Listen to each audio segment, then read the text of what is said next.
of the Buffalo Niagara Coalition for Open Government. We don't have any paid staff. We are a volunteer board of directors.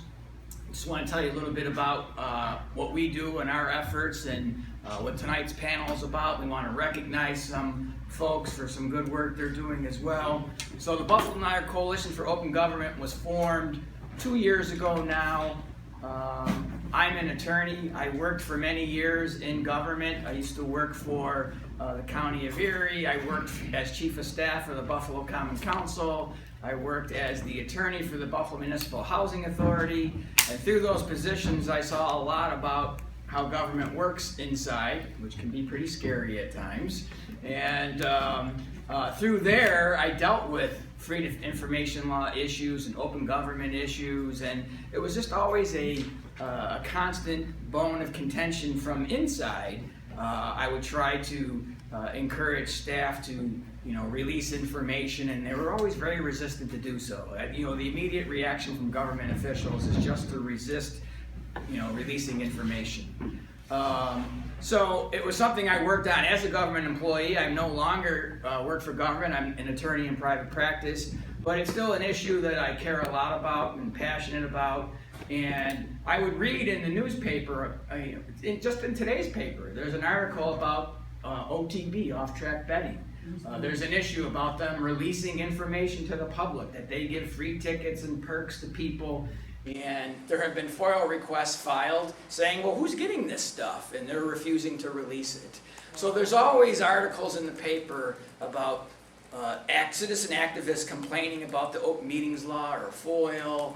And I go to my town board meetings on occasion in the town of Amherst, and I would see it come up there, and I would file my own FOIL requests and write my own letters and emails, and I thought, maybe, I think there's a lot of people like me out there fighting this fight by ourselves.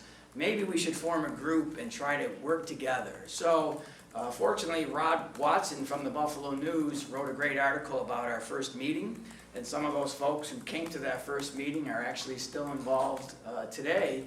And we had a great turnout of people all over Erie and Niagara County that are interested in open government, that deal with it as citizens. And so we've come together as a group to try to address these issues. And if you see on the agenda that was handed out, I forgot to put our website on there, so I scribbled it on there by hand, but nyopenGov.org is our website, where you can see we've released a series of reports over the past 2 years. No one enforces the open meetings law or FOIL. There's no agency or entity that has the power to hold the elected officials accountable. And so we've done reports where, are you posting meeting agendas and meeting minutes online? We've done reports where we're going to send you a FOIL request and we're going to track. Are you responding within 5 days like you're required by law? How quickly are you providing the information? How much is it going to cost? I did a FOIL request recently to get emails between the town board and the town supervisor, and they told me I had to pay $600. I said, are you kidding me? $600? Can't you just forward the emails to me? You don't even have to print them. But these are the types of things we encounter. So the past 2 years, I think we've had some good success, and I want to recognize some of our board members that are here tonight. We have Ed McKee, if you could stand up, Ed. Ed is one of our vice presidents from the town of Amherst. Janet Vito, who is our treasurer from the town of Clarence. Next to her husband, they come together, tandem, Larry Vito, who is a member of our board of directors. Joe Kissel, up front here, who is a treasurer from Niagara County. Mike Kless from the city of Buffalo. Jonathan Manis, who is a law professor at the University of Buffalo. Who else is on our board? Am I missing anybody? Raise your hand. Oh, who's in the back? Oh, Sonia Duja from Niagara County. We have monthly board meetings. Our next board meeting is October 4th at the Williamsville Library, 6:30 p.m., open to the public. Please attend if you're interested. The 3rd? did I say the 4th? October 3rd, sorry, is our next meeting. It's on the agenda here. On the other side of the agenda is a list of some of our accomplishments. A couple things. We've had an impact by getting people to make changes.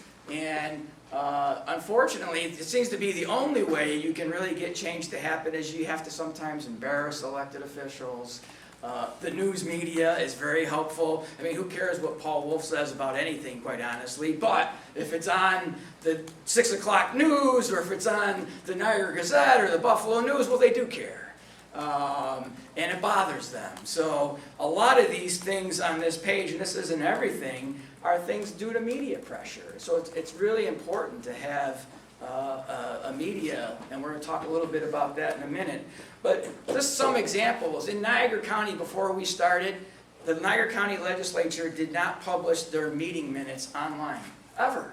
You would never have any way to find out what was discussed at their meeting, how the votes went.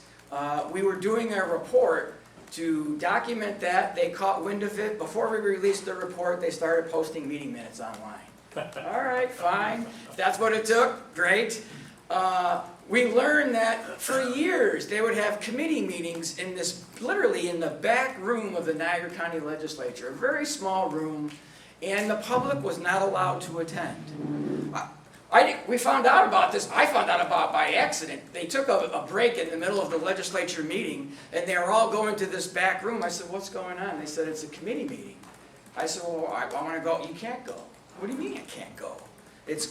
The room is too small to hold members of the public, so the news media is allowed in, but members of the public are not.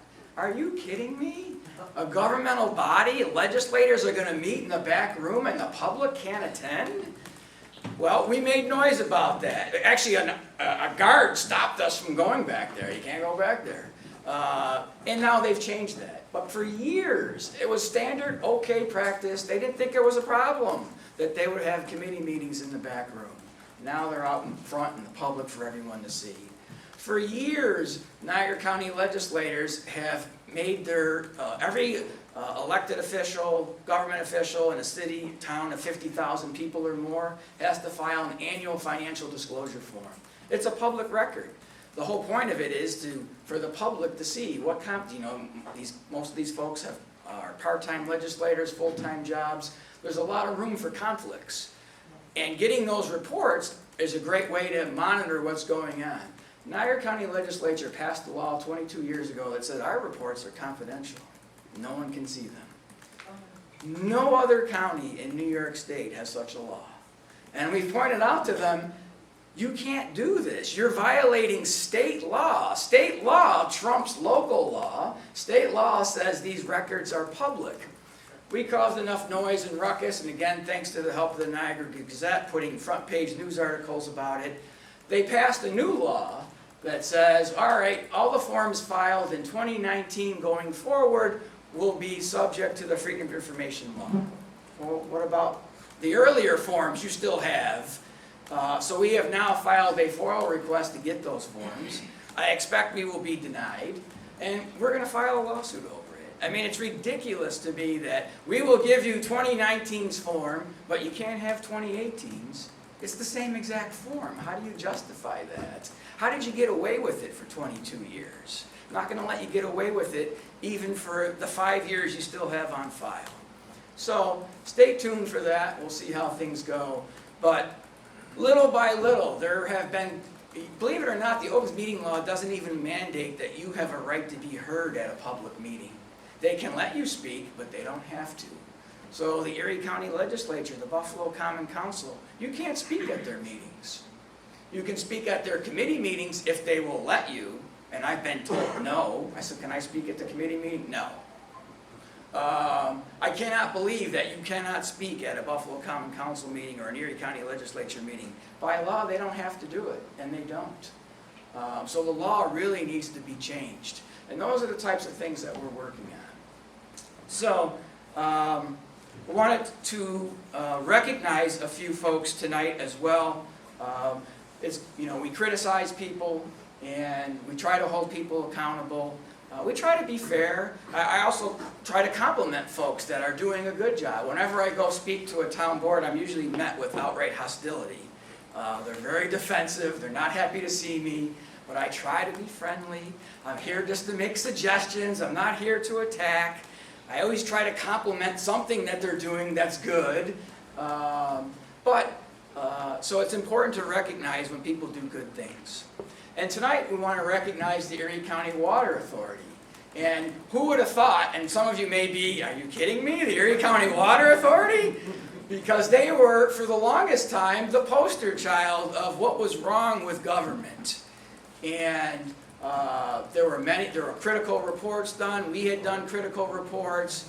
But I got to tell you, we're fair to criticize, but it's also important to recognize when people make changes. I'm an attorney, I work a lot in family court, in criminal cases, and I do believe that people can change. I've seen instances where people have turned their lives around. And the same is true for organizations. You can change an organization. It takes leadership, it takes a change of culture, but it can be done. And there are good things happening at the Erie County Water Authority, believe it or not. The Erie County Water Authority is now posting, they've completely revamped their website. One of the things they did was we issued a report that was critical of their website and others. They actually hired a website design firm and gave them our report and said, here, do everything they said in this report. They actually attached it to the request for proposals. Never seen that done before. When I went and spoke to their board, most boards I went to speak to were very hostile, not the Water Authority. They were actually very welcoming. They asked good questions. They said, we're giving you our word that we want to change things here. And that started with Jerry Schad as the board president. Well, I'll bring him up in a minute. They've made some changes. They now post their meeting agendas with documents a week before their meeting. Many places don't post it at all. Again, the law does not require you to post a meeting agenda. You don't have to do it. You need to make it available, but in today's day and age, it should be online. And many places will put up like a 1 or 2 page agenda, but none of the documents. You should be able to see the same documents that the board members are voting on and discussing. You should be able to see that contract that they're talking about. The Erie County Water Authority puts all that information online a week before their meeting. Nobody else is doing it a week in advance. And that's what they had to completely change how they did their board meeting process. When items had to be submitted by, completely revamped their website. Everything is being put up online now. And they really, in many ways, are becoming the poster child for open government. Which I never thought I would say. But I also have been appointed recently to serve on the ethics board that the Water Authority created. Mr. Schad contacted me, he said, look, we're creating an independent ethics board, and I want you to be on it. And I said, Jerry, please, I don't want to be a part of any sham. I don't want to be on a sham board. And he said, Paul, this isn't going to be a sham board. This is an independent board.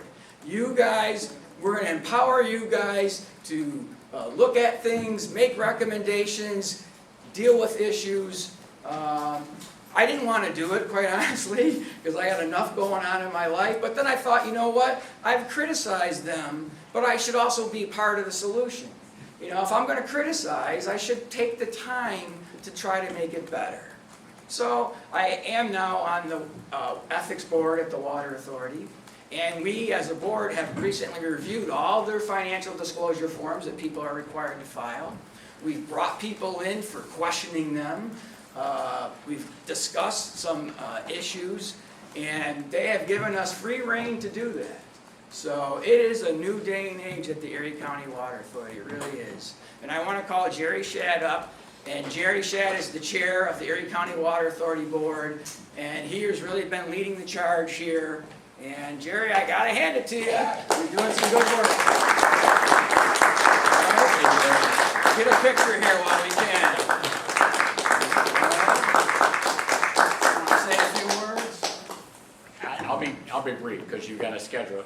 The issue for us is simple. We actually have 2 Democrats, 1 Republican, but we're unanimous on the notion that we're going to be transparent.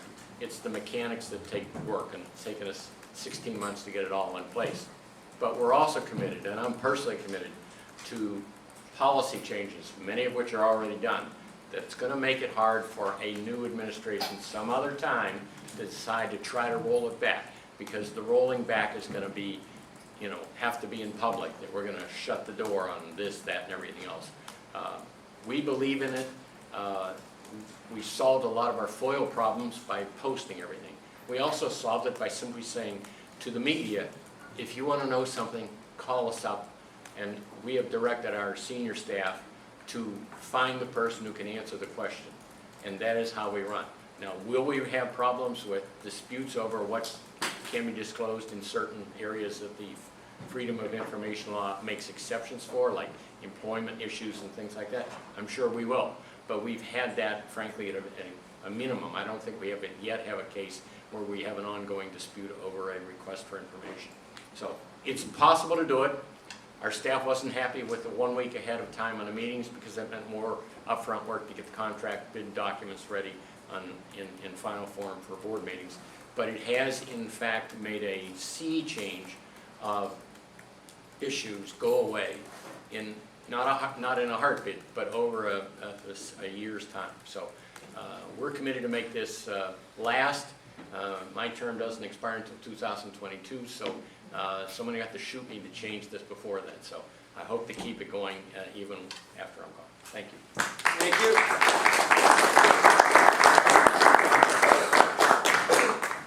Well, all three members of our panel deserve recognition, and we're going to highlight one of our panel members tonight, and that's Mark Schreer, who's sitting at the end table here. Mark is a reporter for the Niagara Gazette and the Lockport Union Sun, and he has for many years written articles about open government. In fact, when I first was thinking about starting this organization, what I did was I went to the Buffalo News website and I typed in the search term open government. And I was shocked at how many articles came up, which I earlier talked about, that dealt with FOIL and open meetings law and all kinds of issues. There was tons of it. I went to the Niagara Gazette website, did the same thing. I typed in open government, and all these articles came up written by Mark Schreer. Tons of articles by, and you have to pay to, I wasn't a subscriber, so I had to pay I had to go online and pay to print out these articles, but that's fine. We need more paying subscribers. But, and I learned a lot about issues, and I don't live in Niagara County. I thought about just forming an Erie County organization. But when I went on the Niagara Gazette website and I saw all the articles that Mark had written, I said, you know what, why not Erie and Niagara County? It seems like they got a lot going on in Niagara County that needs to be addressed as well. So that's how it came about to be the Buffalo Niagara Coalition for Open Government. And I printed all these articles that Mark wrote, and I learned a lot. And one of the things I learned was I didn't know about that law that Niagara County legislators passed 22 years ago. I learned about that by reading Mark's article. And he wrote that article, and for years he was filing Freedom of Information Law requests to get this information, and for years they were denying him. And I said, you know what, we got to address this. I never would have knew about it other than reading his article. So, Mark, we need dedicated news reporters. To have a free society, we have to have reporters who are asking tough questions, who are holding people accountable, who are, doing that work. It takes a lot of time and effort to criticize elected. They don't like it, but it's what separates us from living in a horrible dictatorship. So we need good, solid reporters, and Mark is one of them, and I want to call Mark up just to recognize him for his work.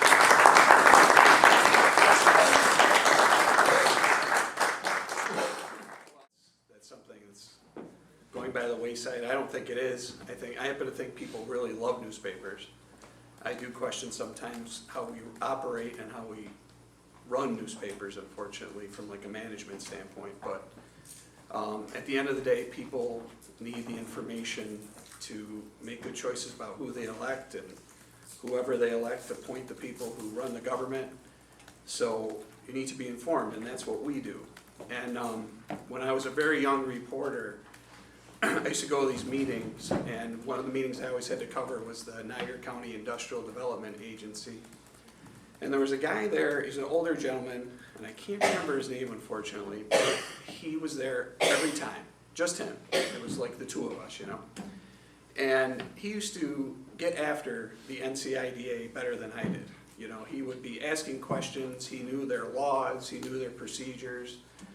They never let him talk, you know. He would just sit there and kind of grouse about what was happening, but they never let him talk. They were always reluctant to give him information. And I've encountered many people like that, and like Sonia in the back over here is one of those people who kind of show up and they care, you know, and there's like two of them, you know.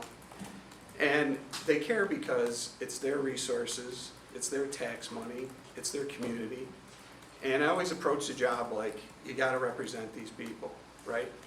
Because a lot of times when you go to a meeting, it's intimidating to stand in front of 7 people or 10 people or 11 people who are appointed or elected and say to them, I would like to see what it is exactly you're doing. And when you're a younger reporter, a lot of times you think, you know, am I gonna be able to do this? Should I do this? You know, you gotta kind of get brave about it. And then after you're around for a while, you start to realize, you know, being a reporter isn't the same thing as being a writer. Lots of people can write, or lots of people could go on the air and talk and do those sorts of things. But being a reporter is having the ability to walk up to people and say, you know, what's really happening. And in this particular case, I would go to these meetings in the county legislature, and there's lots of things we could talk about Niagara County. I mean, lots of procedures in the Niagara County government, lots of interesting things that I found fascinating. But in this particular case, the idea that they would file reports every year about what they owned and what they did for a living, and it's supposed to be about protecting the integrity of the process, the bidding process, those sorts of things, avoiding conflicts of interest. And they filed their reports, but nobody could ever see them. The only time they could see them is if there was an active investigation or if someone in government raised an issue. And those reports were then provided to law enforcement, and at that time, you still couldn't see them. And this went on for years, you know, and so I started to kind of look into how they crafted the rules and what they did, and it struck me that I can go on the website and find out what the governor or a state senator has in terms of personal holdings and things like that, but my own legislator, I don't know, right? So it just was something that I found interesting, and I kind of started writing about it and writing about it and writing about it. And you sure didn't let it drop. well, it's funny because I talked to a city official in Niagara Falls today, and he said, I've been here 5 years, I don't feel like I've accomplished anything. And sometimes as a reporter, as an editor, and even as a newspaper, you just say to yourself, like, what are we accomplishing, maybe even this organization? But you have to keep doing it because it's important. And I always encourage people like Sonia and other people, keep going to the meetings, keep talking, keep asking for information. A lot of times it's public. It should be public. If it's not public, you got to work harder to get it out there, and you know, because it's important. And sometimes, in terms of like what we do, this sort of thing it does change. It does change. It takes a long time sometimes, but it can change. So I really appreciate this, and read your newspapers.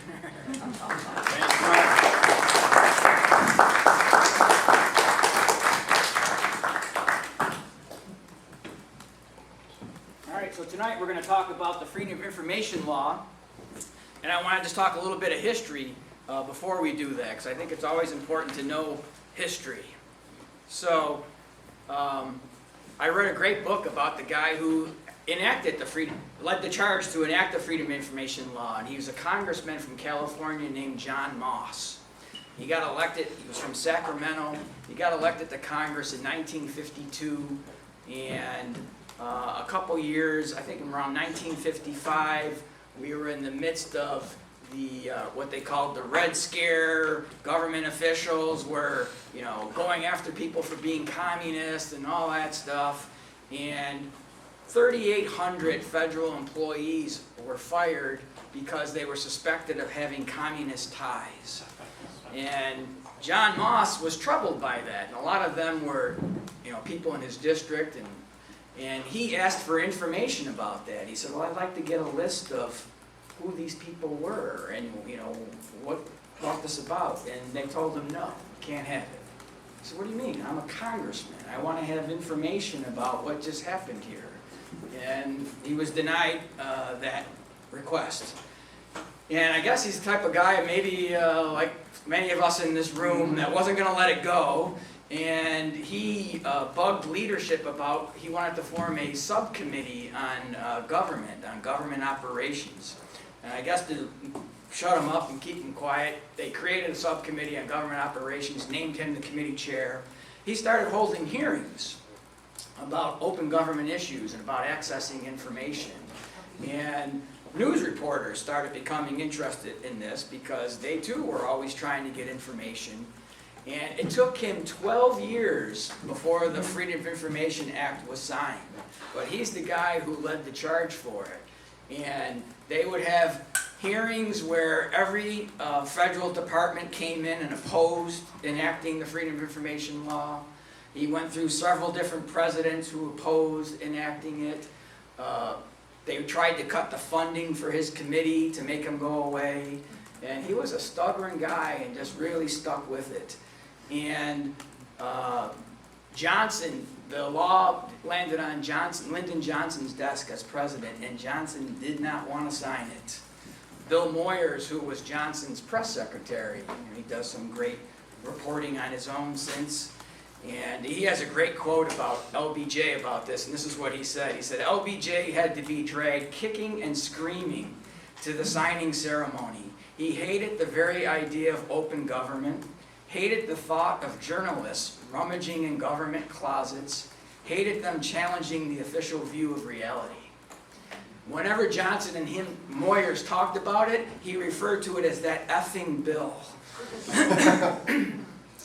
And he didn't want to sign it. There was a couple big newspapers that were calling him and putting pressure on him to sign it. And he had 10 days to sign it. And the 10th day was the 4th of July, 1966. And he signed it. He didn't do a big formal ceremony at the White House. He signed it at the ranch when he was in Texas. No ceremony, no press release, because he was not happy about it.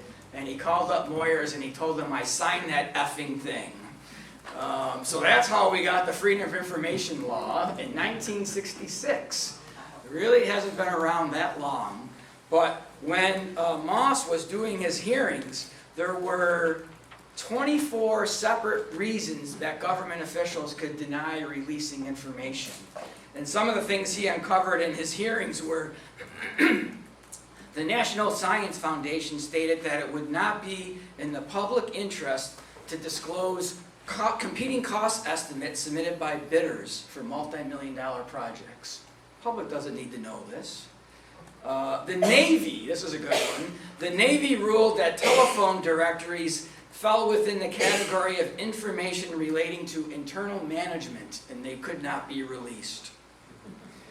The Postmaster General ruled the public was not concerned in knowing the names and salaries of postal employees. Couldn't get it. And many federal agencies refused to release minutes showing the votes taken on contract awards. So Moss really pushed forward, got this legislation passed. So there's a federal Freedom of Information Act, and there's also a state Freedom of Information Law, which we call FOIL. The federal level, we call it FOIA, typically. But because of this law, we as citizens can request information that you should be able to find out from your government officials, information that you're interested in. It shouldn't be hard, but unfortunately in many ways it is. And these reporters are all on the front lines here. I'm just going to introduce each one briefly. I had 4 items that I was going to ask each of them to comment on, and then we'll open it up to questions for everyone. But starting at the end of the table there, we have Steve Brown, who is a Channel 2 news reporter. Steve does a lot of investigative reporting. Channel 2 is really very active in this regard. He's won several awards for some of his reporting. I know he's covered some of the work that we've done here, and we appreciate that. Next, we have Geoff Kelly. Geoff Kelly, people may know, is the editor for Art Voice. Was the editor for Art Voice for 10 years. Started his own newspaper, the Daily Public, which he did for 4 years, and now writes for Investigative Post. You may know Jim Haney. Jim Haney, retired reporter from the Buffalo News, started Investigative Post, and they're doing great work over there. Geoff has done a whole series of articles recently about the city finances and how a lot of this information isn't as rosy as, of course, our government officials would like to make it to be. Mark Schreer, we've already met and talked about. Mark's for years been doing great work out in Niagara County. So let's get started, and I guess we'll start with Mark and work our way down the table. There is a microphone there if you guys want to share it, because we have some students. We have a class of journalism students here with us, which is great, filming and recording. So the first question I had is, maybe you could tell us a little bit about how you've used the Freedom of Information law in your reporting. Well, we use it just about every day if we can. I'm very big on, I went from a low-level reporter to being an editor, and now I'm one of the editors of both of the papers, Lockport and Niagara Falls. And I tell our people a lot.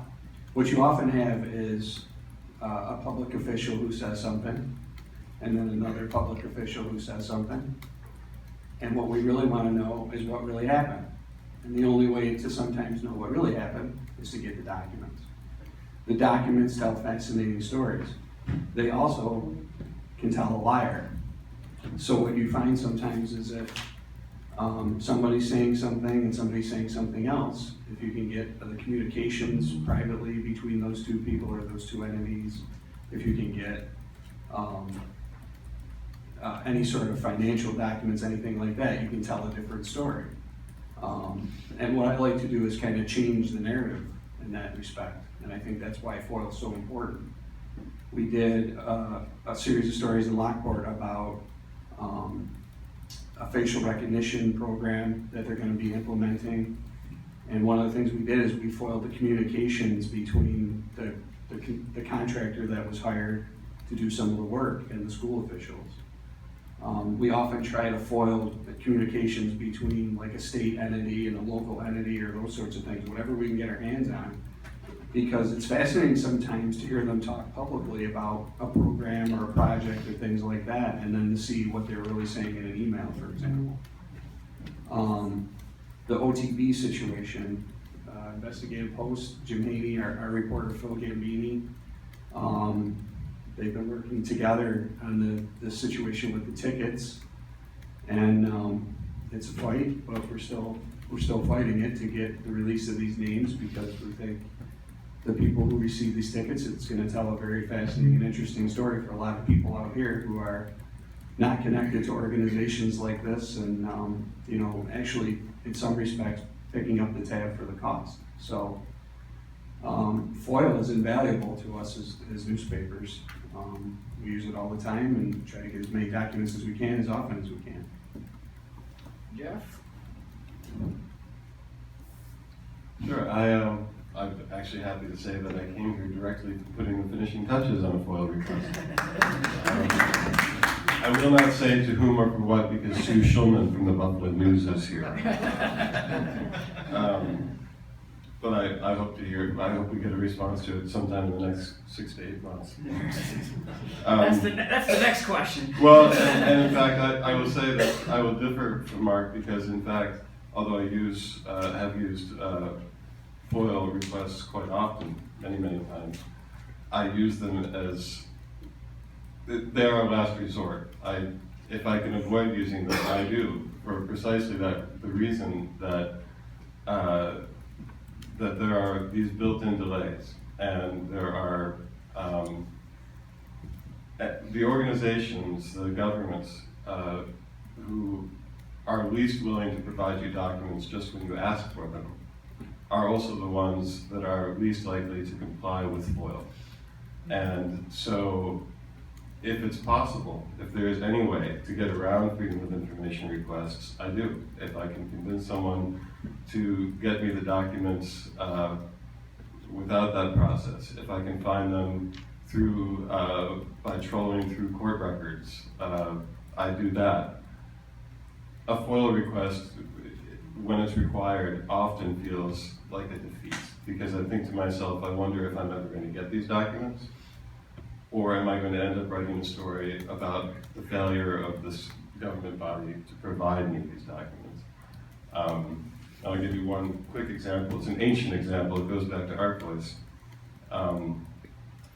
A reporter in our newsroom was working on a story. I do not remember what the story was about, but he needed some planning board minutes. So he went, at the time the city had started to post minutes of various meetings online. He went to the website, he clicked on the link, and the link didn't work. Or in fact, what it did is it linked to the wrong date. So he went, and he called City Hall, and he asked, he apprised them of the situation and said, you know, this link, it's incorrect, and I need the meetings for this particular meeting. And they said, well, you'll have to file a FOIL request. And he said, you're kidding. I mean, you've got all the other meeting minutes are there, it's just this one link. And they said, no, you'll have to file a FOIL request. So the reporter came and told me about that, and I got like in a lather about it, and told him to file the FOIL request and copy me, and then I ended up in a communication with an assistant corporation counsel who told me that it was her opinion and the opinion of the corporation counsel at the time that they were required to demand a formal FOIL process for any public information, which is of course absurd. And it turned into a very testy exchange. They never provided the minutes for that meeting. And so in the end, his story did not require those minutes. But we ended up writing a story, of course, too, about the failure to provide what was clearly and obviously a public document. And again, they never honored that request. So in short, though I use them quite frequently, must use them quite frequently, I avoid it if possible. Steve. No, that's great advice. But if you want to whet a reporter's appetite for a piece of information, tell them you got to file a FOIL for it. And then I go, okay, there's something there, Or it just becomes a battle of wills, to be totally truthful. I'm not going to let you beat me. If you say I got to file a FOIL, I'm going to file a FOIL. I'm going to follow up with phone calls to make sure you got the FOIL. I'm going to follow up with phone calls after I get your letter 5 days later acknowledging the receipt of my FOIL, according to law. And then I'm going to follow up with phone calls and emails about the decision 28 days later. And if you give them the impression that you will not go away, then I think that's half the battle. You can be polite about it, and you should be. But saying no is, or you're going to have to file a FOIL. Okay, it's game on. Let's go. Stories great and small have been facilitated, even one tonight, a small piece of a story tonight, I'll give you an example. It occurred to me when we're on the long saga of the stretch of I-90 that goes through the Cattaraugus Reservation, the Seneca Nation, the worst stretch of interstate highway I've ever had the displeasure of riding on. It occurred to me that this is federally funded road. They pay the states to maintain them. If you didn't know the system, it's block grant, you fix it. The deal is that, and I found this out, because I'm thinking, somebody must be grading this. Somebody must be filing a report. Somebody must be doing something. So I got somebody from the U.S. Department of Transportation, Federal Highway Administration, on the phone, PIO, and I said, is there a grade? And he starts talking about the International Roughness Index. And I'm going, what? He goes, yeah, it's a measurement of the road, how much the cab of a vehicle goes up and down. He goes, and I go, well, who collects that? Well, the state does every year. Where? Every stretch of highway that they get federal funding for. I said, you're kidding me. He said, no, they have to collect it. And they give it to you? Yes. I said, great, thank you. So I turned around and wrote a FOIL for it. I didn't have the exact name of the document down. I want to talk about that a little bit later, but eventually, and it was months later, I got the packet. Discovered, I think it was included in David Kinley's story tonight, because the Senators in the states have finally decided that the road is so awful they should finally fix it, which is a nice development. But the last time any kind of major work, I'm not talking about filling potholes, I'm not talking about picking up debris, I'm not talking about cutting the grass on the sides of the median. The last time major work was done to that road, 1999. 20 years of nothing. And to me, that was worth the fight. It's like, okay, I got it. We started hearing problems inside the state's prison system. When I first got here, that I had a contact that told me that people are coming out of prison addicted. And I'm going, what? I mean, that's supposed to be the place where, it's locked down, it's secure. That's where they put people so they don't go someplace else. So I started looking into it and discovered that there's an annual report that the state prison system does classifying, and I assume it's on a spreadsheet, it's 36 different categories of different kinds of contraband that they confiscate for every prison unit, not every prison, every unit in every prison in New York State, and they do this annually. So when I found out about that, I asked for it. They gave me a hard time, they pushed me back, and I know they developed this on a spreadsheet, but they delivered it in 3 phone book sized mail packets. They printed it out. So, again, I got my backup about it. It's like, okay, I got it. Now it's not doing me any good unless I get it into a spreadsheet. So I spent the next 3 weekends at the station keystroking in data in it for a 3-year period. What we found out was that the drug of choice inside prison was K2, synthetic marijuana. I don't know if you're familiar with it. We later would find out the reason for that is because while you can be randomly drug tested inside the prison, the standard drug screen doesn't cover K2. So if you smuggle that in, you can get high and they'll never catch you. Guess what? Probation department doesn't use that screen either. So this is the preferred drug of choice for those in prison and recently out of prison, and we reported it all. We could even tell you which prisons had the most problems. And you saw a steady increase in the amount of stuff that they were intercepting, which from the state standpoint, hey, we're catching more. But my question is, how in the hell is it getting in there? So the typical finger pointing is about, well, it comes in packages that's mailed in. It could be people who are employed there, and there have been some famous horrible cases about that. If you talk to COs, it's because of contact visits. I don't know if you know this, but contact visits, I believe this is correct. State law requires at medium and maximum security prisons, the contact visits happen at least 5 days a week. So you can have contact with your loved one. It's a very compassionate idea. But those folks coming into the contact visits are never patted down. So you can get on a plane and expect to get patted down. You can go to a Bills game and expect to get patted down. There are all sorts of federal buildings that you can't get into without getting wanted and perhaps patted down. But walk into a prison, all you gotta do is pass through a metal detector. So if you're carrying contraband, whatever it is, and it isn't metal, game over, and it gets in. So there are stories great and small that you can do with this. And I'll give you one last example. When I first got here, the Mayor Brown's development arm of government, both the Buffalo Urban Development Corporation and the Buffalo Urban Renewal Agency, were having some problems with properly spending money. And they got caught with it. And unfortunately for them, a former chief of staff for a previous mayor had been placed over at the local HUD office, Housing and Urban Development. That's where a lot of that money comes from something called Community Development Block Grants, where you take the money and the proper use is it, you're trying to improve areas of the city that need improvement. Well, they were not spending it properly. So, and I think you did the interview. Did you do the Air Force story on this? It might have been Peter. I did one story, but it might have been Peter Cook, who was also the same guy who had the problem with the planning board. Okay, so what ended up happening is that Steve Banco, who headed this office, who used to work over at City Hall for the Massiello administration, decorated Vietnam War veteran, teed off on the mayor and his handling of this.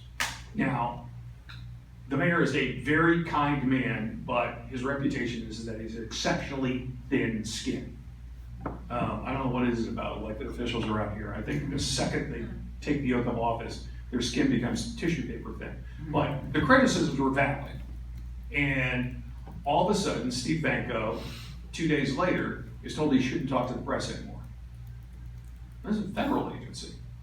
So he tells me this story about how he believes that the mayor had shut him up. I traveled to Florida to interview him about this because to me it was an example of the extent that the mayor would go to stifle the criticism about agencies that desperately needed to be criticized.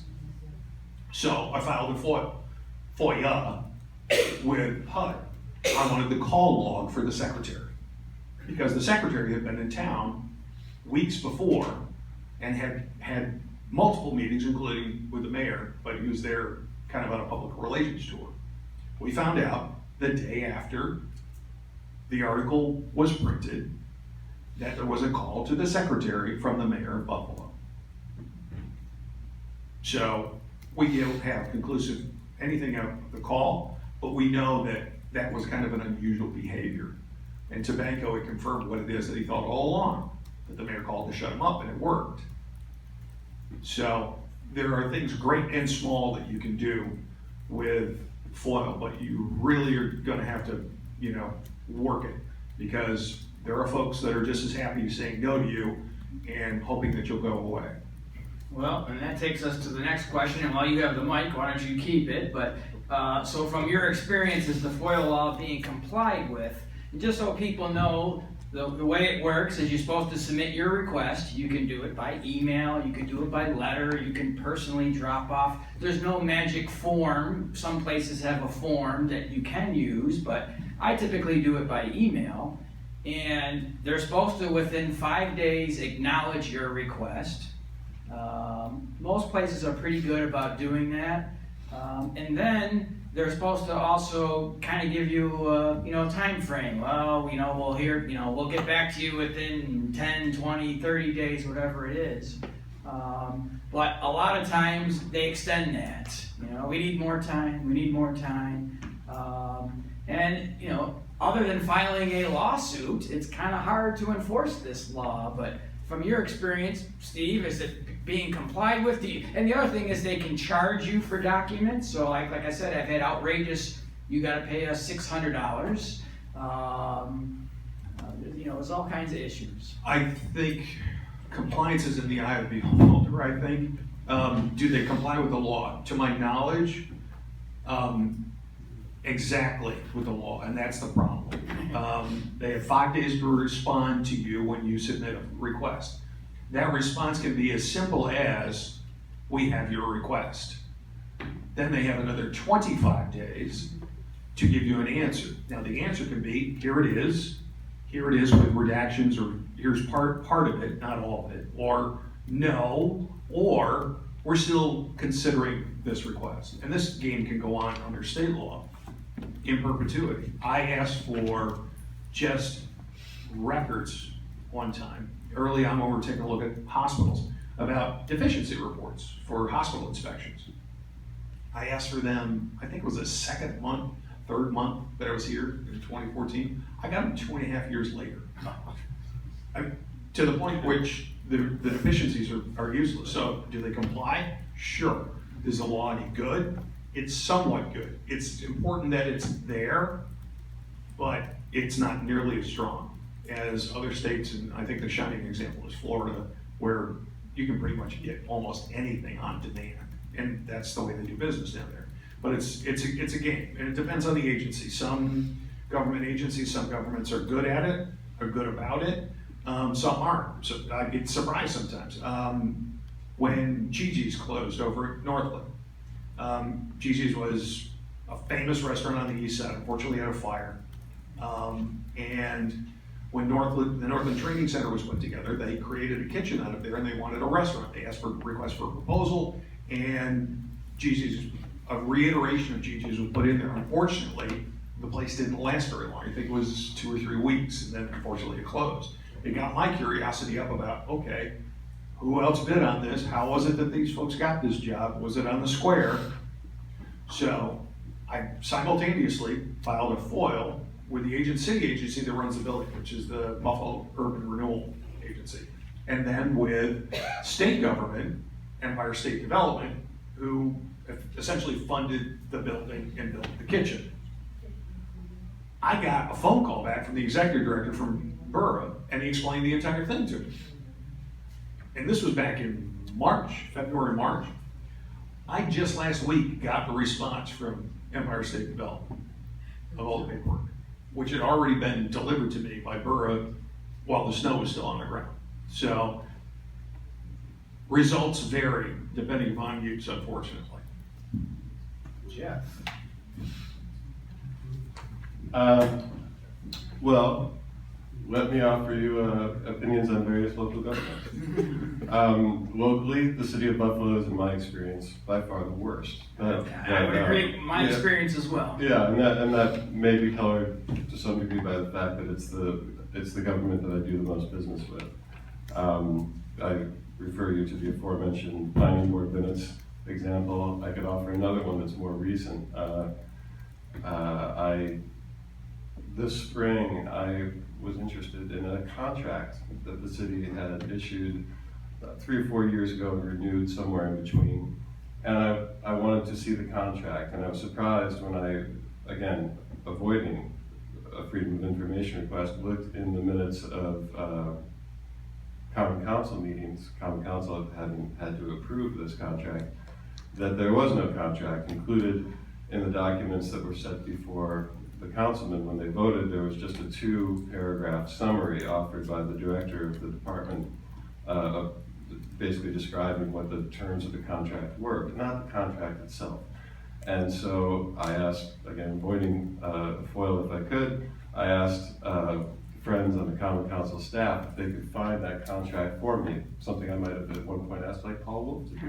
And, but this was somebody else, and they went to the box where the document should be, and what they found inside this otherwise empty box was 1 sheet of paper with a 2-paragraph summary on it of the contract, but not the contract itself. So I called the city division that I was defeated, right? So FOIL, here I come.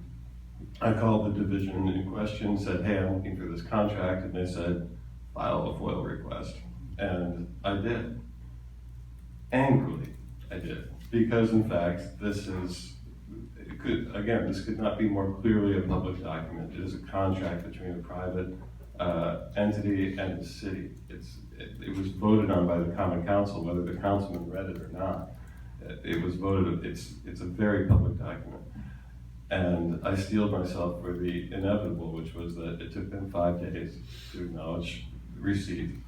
It took them the full stretch of allowable time before they honored this. I sent them emails every 3 days just to remind them, to like tell them the clock's ticking, you know, you could in fact honor this anytime. I know that contract is a keystroke away.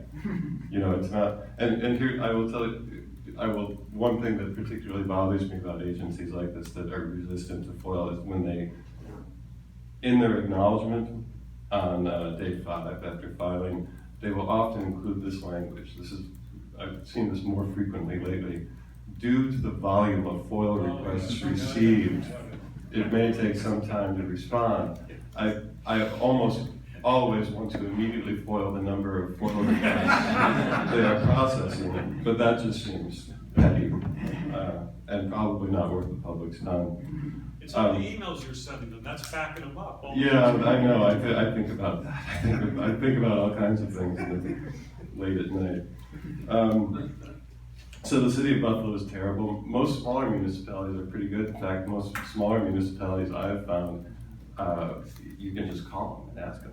every once in a while, especially with the police department, they'll ask for a FOIL request because they want to keep track of their compliance with FOIL.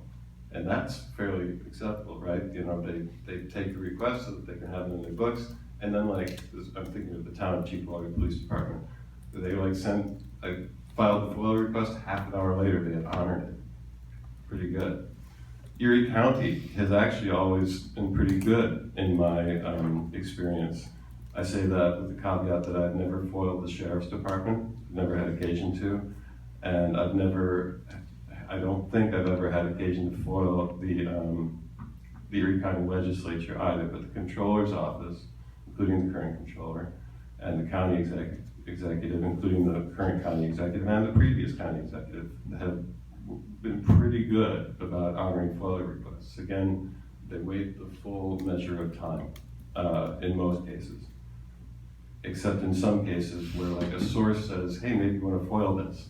You FOIL it and then they send you the document. That's a situation where they want it to be demonstrable that you came to them rather than them coming to you. I see Steve nodding.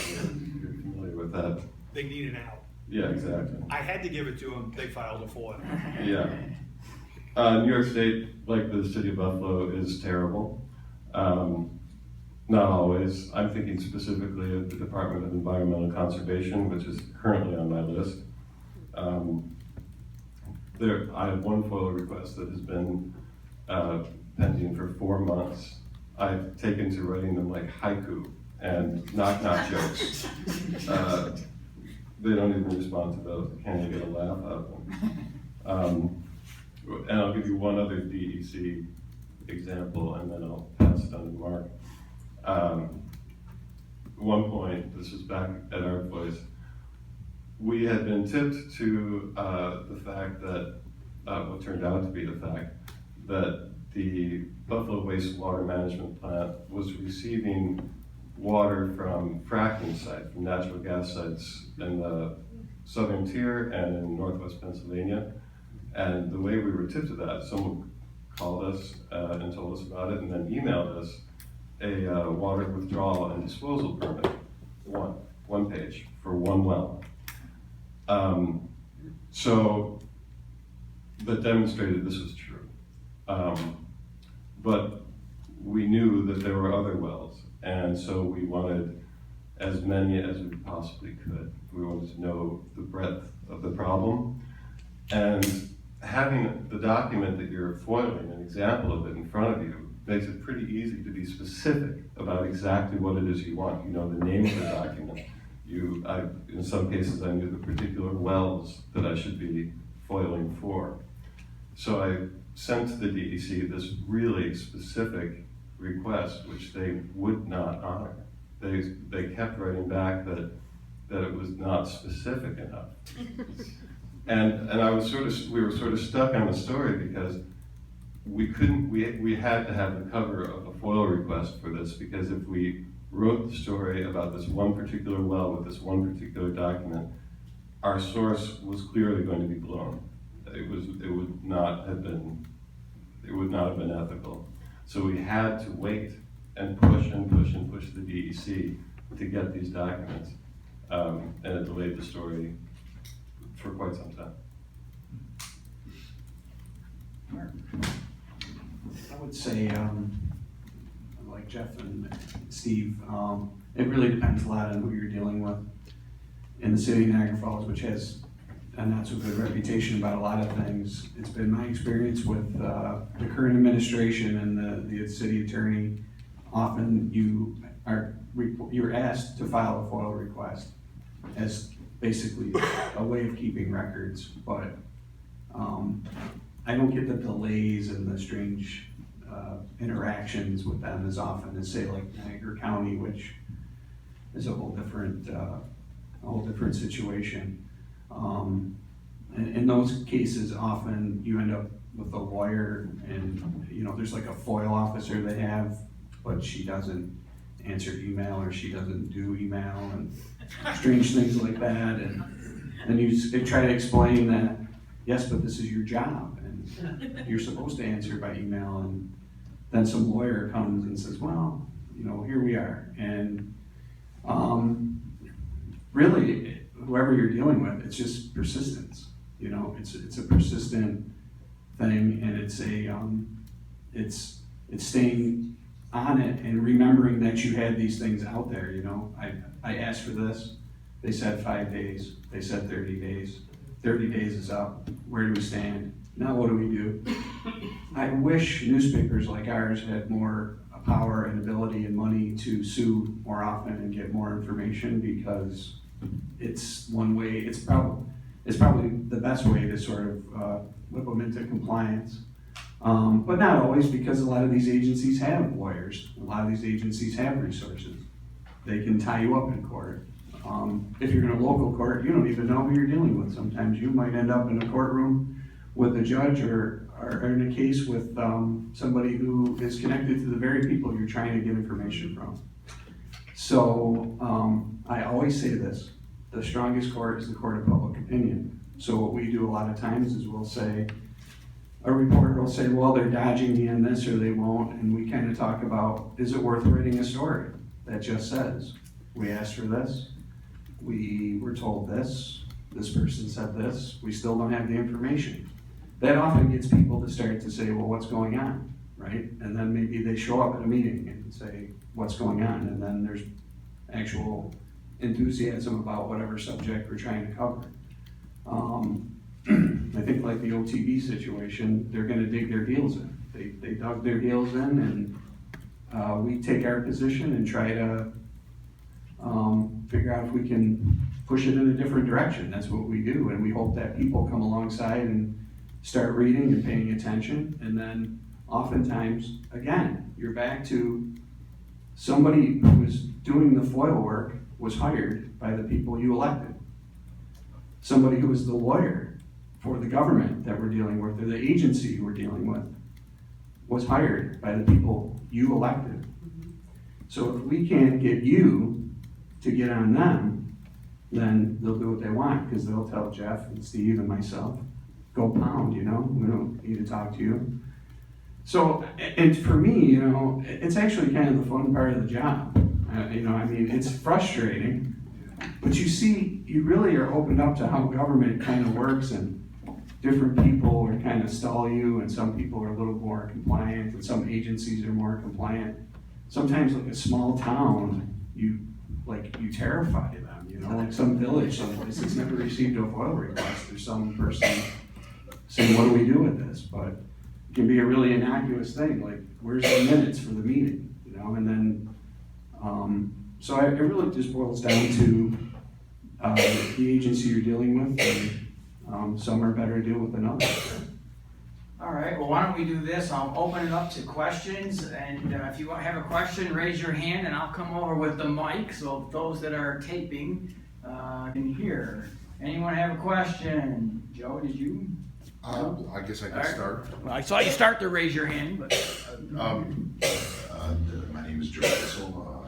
I am the secretary of this organization and also a journalist, although not particularly versed in FOIL matters, because you know, like you, I tend to like to just get the information and not have to. I feel like you know, it's the public's information. We shouldn't have to, you know, fight and scream for it. But you know, my first question is there a way that we can sort of make these FOIL laws obsolete? Like, you know, we talk a lot of talk about open data and data portals and things like that. You know, is that something that you know, how soon do you think you'll see that to the point where we won't need to necessarily be making all these FOIL requests for everything, because the information is just out there and accessible? Whoever wants to tackle that one first. I'll take To some degree, that's happening, right? As more and more governments publish more things online, it becomes less and less necessary to file freedom of information requests, although one has to winnow through, like, you know, like a Nebraska full of cornfields to find what you want, which is its own issue and its own tactic to, but there are, even if there were some statute and enforcement that required that all documents and all deliberations were somehow made available online, that would still ace out some parts of the public which cannot access that. And it would also, you would still need to seek access to conversations between private entities and public entities. Email exchanges, things like that, which do not necessarily fall into that realm. But yeah, I mean, in an ideal world, everything would be sort of open, I think. You would still, though, happily, I don't think that would put us out of a job, because someone still has to go find the particular sheaf of corn that you're looking for and explain what it tastes like. I'm carrying this way too far. Sure. I think there have been really important steps to open up government. I used to file FOIL on a regular basis just to get the employment records for really large governments, for Erie County, for Buffalo, what have you. One of the gifts that former Comptroller Mark Schreer gave to the city is Open Book Buffalo. So if you go to the Comptroller's page, you go there, you can find out exactly who works right now for the city of Buffalo, how much they make, what have you. There are other entities. There is See Through New York, which does the same sort of thing with all of your state employees from a mess of different agencies. And it goes back several years, so you can find out not only what they make, but what they made, and if there's a jump in a particular income that they have. So there are some good steps forward, but I think this is always going to be necessary. I think we're always going to need to have to pull stuff out that isn't readily available, because the data that I just discussed is really low-hanging fruit for them. You know, they can hand that to you because it's obvious. They're not handing you street addresses for the people who they are, but you can identify who they are and what their job title is and how much Mike money is they cutting make. out on us. It's cutting out of us, it's running out of battery. But I think it's always gonna be necessary in some form or fashion, because governments have not demonstrated to me an openness to be able to simply give somebody information that they should have on demand. When we get to that particular point, when it's on the website, yeah, then the laws will be not necessary. Right now, they're very necessary. Anybody else with a question over here? So I guess this is kind of like more of a technical question. So my experience with filing FOIL requests is that sometimes when I file them, someone's like, show up to this building, go in this room, then someone will help you. And that happened a couple weeks ago with Jamestown, and like the Jamestown Fire Department, I was like, I can't go to Jamestown. That's why I'm emailing you. In your experience, it seems like every time I do that, I'm like, there has to be someone to email. There's like a secret email I can send FOIL requests to. Is that your experience, that usually there's someone you can email, or is there ever a time where someone's like, no, I'm sorry, you have to go find Judy in room 304? Well, I mean, there always is a secret someone, but it should not be a secret. But every department of government, every branch of government is required to have a FOIL officer, someone who handles. They may wear several other hats, but one of their jobs is to handle FOIL requests. It may well be that to retrieve copies of or to inspect documents, you have to travel somewhere if they haven't digitized things. If they have digitized things, you're entitled to ask for electronic copies, which, by the way, should spare you the cost of copying things, which they charge a fair amount of money for. Or at least it seems that way if you're the editor of a struggling alt weekly. So yeah, there's always somebody, and so the first thing you should request is like, who do I send this to, and what's the best way to send it to that person. Email should be a totally acceptable way, and by the way, your 5 days begins the moment you have sent that email, not the moment they've opened it, the moment you have sent it. No, for most towns or cities, oftentimes the town clerk or the city clerk is the designated records access officer. But in Erie County and the city of Buffalo, it's really decentralized. They've told me, you gotta FOIL this particular department. There isn't like one place to send it to. The city changed that, there's now official FOILs officer with, the chief counsel.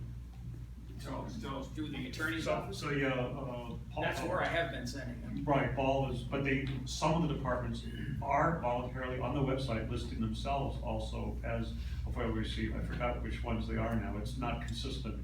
So the hidden list that used to be prior to the current website, you had to find out who the secret department FOIL people were, and usually they didn't know how to do their job, so they couldn't find anything anyway, so it was usually useless. That's probably how they got the job. Yeah, they didn't want anybody competent at it, obviously, so then you have to go back to Paul, I can like Paul? Tim Ball. Yep. So he is officially listed on the city website, at least as the ultimate FOIL officer, so you can either start at the top or work at the bottom, take your pick. I can't speak for anyone else. I will say that I include in all emailed FOIL requests a line that says something something to the effect of, if you're not the person who should be receiving this, please forward this to that person, copying me.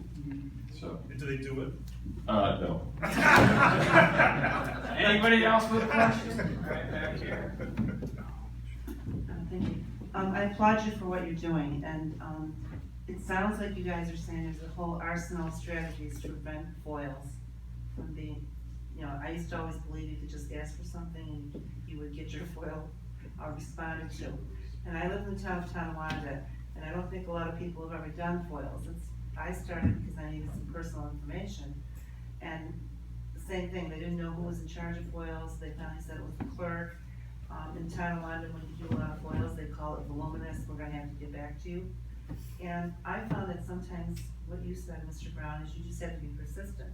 If it's 5 days, you go back and see the clerk. Where is she? She's off today. Is it a personal day? Well, I'll be back tomorrow. Well, we don't know if she'll be here tomorrow.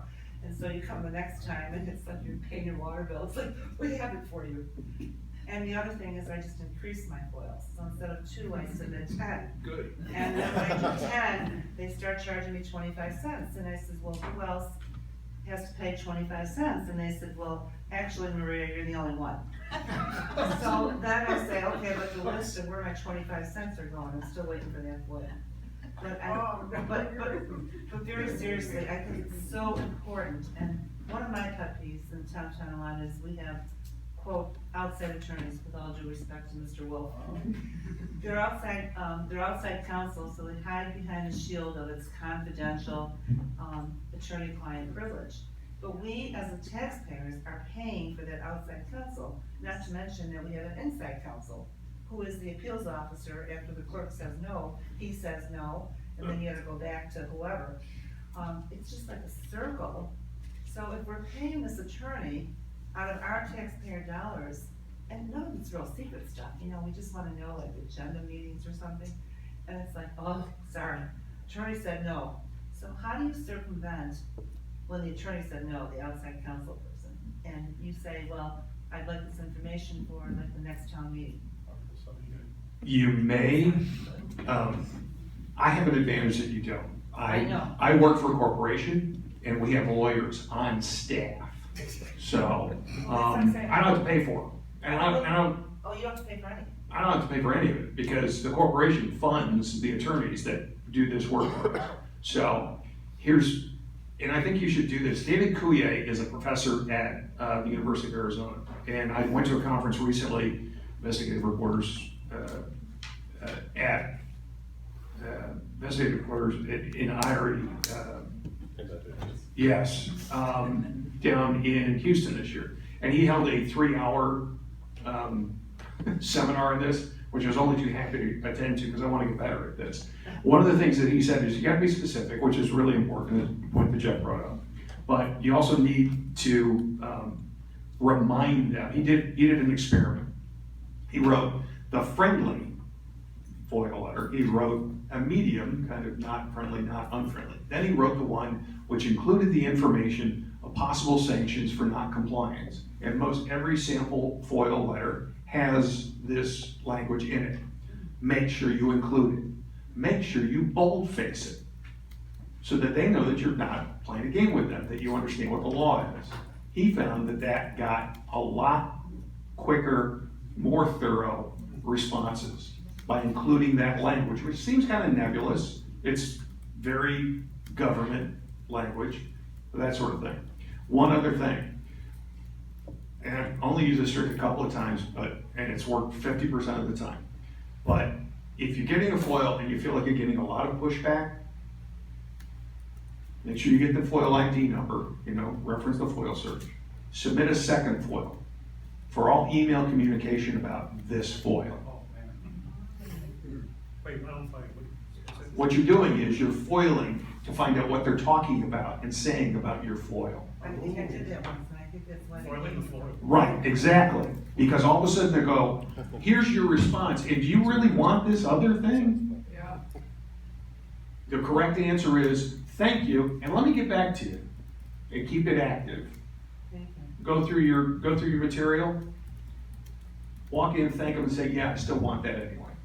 Because then you can find out what it is that they were talking about while you're asking for government documents that you've already paid for. And can they really ask you what you want, because they do get real No. paranoid. No, all you have to do is tell them, all you have to tell them is that you're not using it to make money. That's all. I'm not using this to make money. For me, it's like, it's part of research for a journal, for a possible story. I'm not using this to make money. I'm using it to make a story. Or I'm using it to be better informed. As long as you're not using it to make money, you're free. You don't have to tell them a thing. And our organization is here to help as well, so, occasionally we will send a letter saying, hey, look, why are you giving someone a hard time about this FOIL request? It seems like an appropriate request. So our name is starting to get a little bit known. I think they get a little nervous that we're gonna, get some press from it, so we can try to help as well. Question back here? Thank you. I think, you had mentioned already the electronic requests submitting via email. That was a big game changer for us. We had been doing it as a paper FOIL request on New York Foundation for Fair Contracting, and we spend a lot of our time putting in FOIL submissions for certified payrolls, bid submissions, contract documents. And those items, sometimes particularly contract documents or bid documents, are hundreds of pages in length, and it could become very expensive when they are responding to those. So for folks who are getting the, the quarter charge or whatnot for requests, Professor, I believe it was maybe at a course you just taught earlier in the spring, we learned, submit via email, say your preference receipt is electronic, and they can't be charging you a quarter then for electronic copies. Wow, I just thought like It's the quarter for photocopies of Yeah. paper. If you've got a super ridiculously long FOIL that's gonna cost them tons of staff hours to manage, they can charge you for that, but not for the quarter copy stuff. So anyways, that wasn't the question. So we also do federal projects. We look at federal ones, and we just saw there was a Supreme Court decision that came out this June, Food Marketing Institute versus Argus Leader. And the Supreme Court kind of shook up how it interpreted FOIAs in that case, that now any agency can reject a FOIL if a private entity, such as say a contractor performing government work, asserts that they typically keep the information private. So for my world, I'm gonna submit a request to an agency to say I would like certified payroll documents that demonstrate that a contractor is fairly paying their workers what the law requires. Under this new Supreme Court decision, they can now turn around and ask the contractor to say, hey, this information where it shows how much you pay the folks, that's private, right? You don't want anyone to see that. And the contractor said, yeah, I don't want anyone to see that. Then we don't get it. I was curious if this is something you have yet started to encounter. This was just June of this year. And I guess, Before they answer that, Professor Manis, want me to put you on the spot? Do you know anything about this decision and want to comment on it or no? I do. Let's not get too deep in the weeds I here. will. Sure. Hi, I'm Jonathan Mattis. I teach a clinic up at University of Buffalo. We actually submitted a friend of the court brief in that case to the Supreme Court. Basically, what the yeah, we didn't win. It's not my fault. I didn't pick the justices. So, yeah, but basically you're right. You know, there's an exemption to the federal law that says that confidential commercial information can be withheld. It used to be that a government had to, the company had to show that it would harm their business. It would cause like some kind of competitive harm. You know, they didn't want their competitors spying on them, and in that case they could keep it secret. But the Supreme Court just, expanded it. So basically anything that a company says they ordinarily don't release to the public and keep confidential can be withheld. So it's really gonna create a huge black hole in federal FOIA for relationships between the federal government and contractors. I don't think that has trickled down to the state level yet. Hopefully it doesn't. Our state FOIA law has different exemptions, doesn't include this particular language, but it's a big problem. All right, any other questions? We only got time for one or two more. It's not so much of a question, but I wanted to follow up on something that Mr. Kelly mentioned about asking first. And it's been my own personal experience, particularly with the city of Buffalo, that a great many number of the civil servants, but I would say, for lack of a better word, the non-politicized civil servants, and I know to some degree many of the civil servants do get politicized, but there's a great many who actually want to help you. And I never cease to be amazed at going up to counters and usually being greeted by a lot of guff and not getting anywhere, but others who actually are cheering us on. Because they recognize— Absolutely true. It's astounding, because you would think that everyone would have been jaded in these departments through and through. And I never cease to be amazed. I just had one last week where I was trying to confirm whether or not an actual cease and desist order had been issued against a business. Unfortunately, to know for certain, the only way you could do is go to the actual business and see a notice that says cease and desist. It turns out the city rarely posts those notices, or if they are, they're removed immediately by mysterious parties. And I had a case where a certain council member had stated unequivocally that such an order had been issued, and it was reaffirmed by others, but I couldn't get any details on when, where, and how. And again, I'd been to the business and there was no such posting.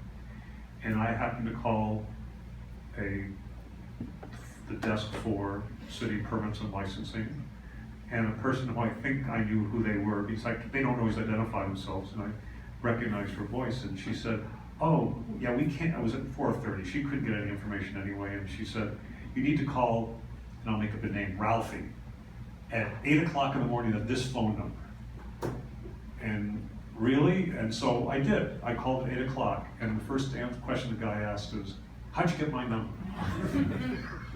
And he was really defensive, and basically through a lot of talking, I basically said, well, a certain council member said that there is a cease and desist on this business.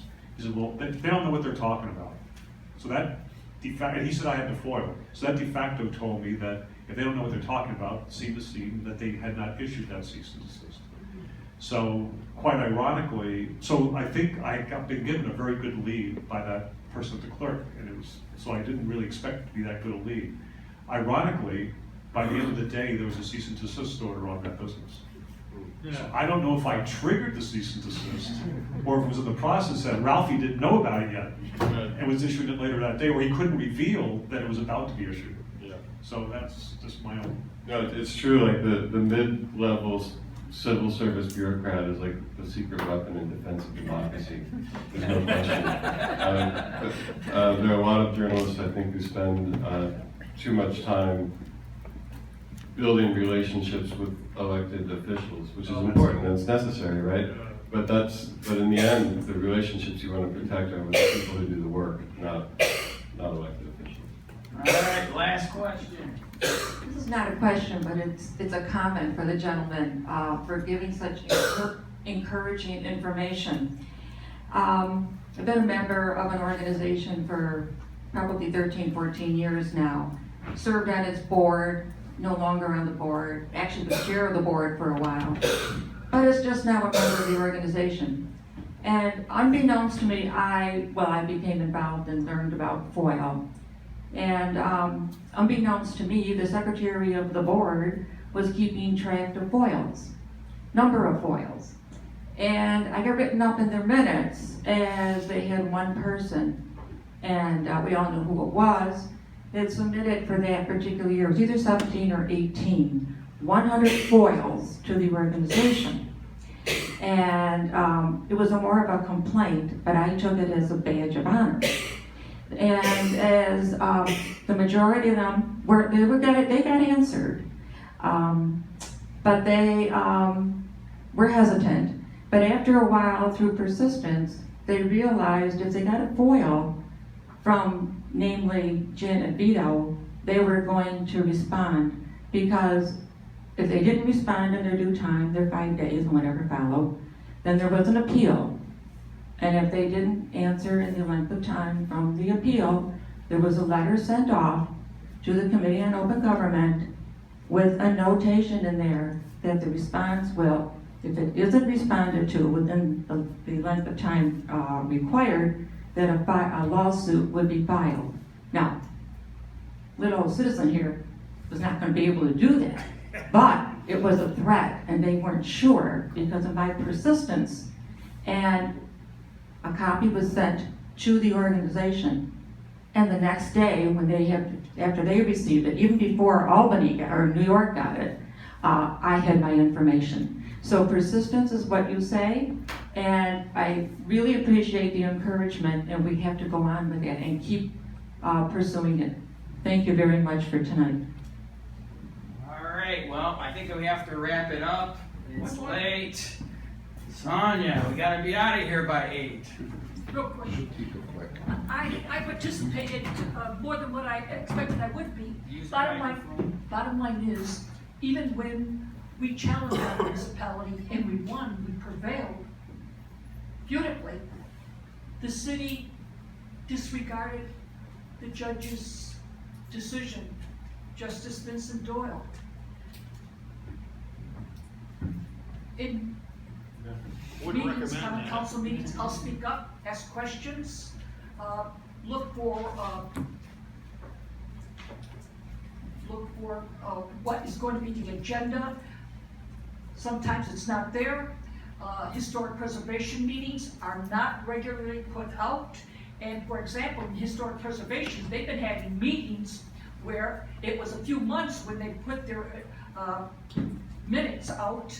And we've been having master plans started in, I think, 2006 and till 2019, they're still working on things. We haven't seen those documents in our library. The bottom line is, even when you prevail in state Supreme Court and they keep trying to bankrupt you, frustrate you, we stayed with them. They still were balking at it. Our attorney took a contempt motion, we prevailed. That's never in the history of North Tonawanda happened. They still do not want to follow their own laws. What do you say to something like that? Citizens know this situation. They're not participating in it. You know what I say? It's all politics. I know. It's all politics. If you don't like your outside counsel, then you need to get after your council people and figure out who's running and run against them, or get somebody to run against them.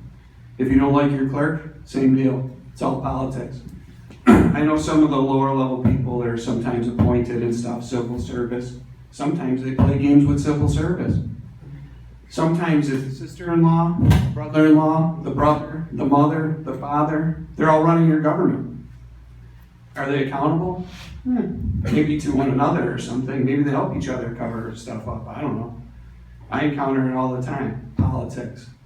And they always say all politics is local, you know, but Well, You don't get a lawyer and a clerk and all these people without somebody hiring them. Who hires them? Not you.